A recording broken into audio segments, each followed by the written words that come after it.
there's still good money to be made in cosmetic flips. And that's the easiest thing to get approved. That's what lenders want to see. Hmm. So that's what I would say to new flippers. Like, just, don't bite off more than you can chew. Just take on something modest. Yeah. Well, and speaking of modest, because where you probably obviously know which areas, states are better for finding, those lower priced, good starter ones. In general, is there any that you feel like, obviously Southern California is not going to be a good fit, but are there states where you're seeing those lower priced, homes that are good for beginners? I've seen it. Atlanta has seemed to be a really good market for flipping. Like, there's a lot of like seemingly like 100 to 300K purchase price property like that you can turn for like 450, 500. I've seen that in certain markets in Florida too, like the one that we're working on in Melbourne. Hmm. Like that, I'm sure will. That's not even a true flip, and I'm sure they'll be able to get it like a pretty big value add. So yeah, I would say Atlanta probably is the top one right now, but then there are markets in Florida. So Southeast probably is the big hitter. Yeah,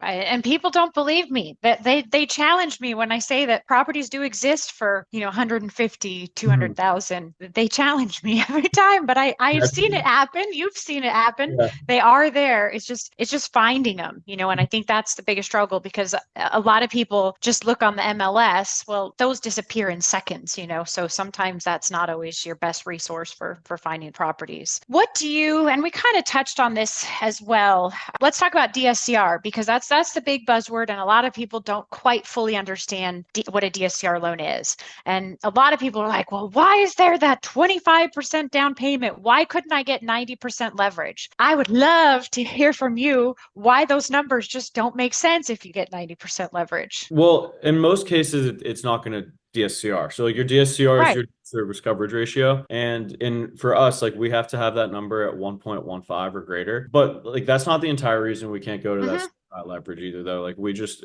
like DSCR loans are, they're a permanent financing product, so they're a 30-year loan, whereas bridge loans are 12-month term. So you're in and you're out, and usually there's a big value boost with a bridge loan. So like if you're giving like a 90% loan to cost, your value might only like once everything's done, your value might be like 60, 50% even in some cases. So that's Hmm. that's why there's the big leverage difference. Like if you're doing a DSCR loan, it's already a stabilized property, so there's not going to be like a big boost in value.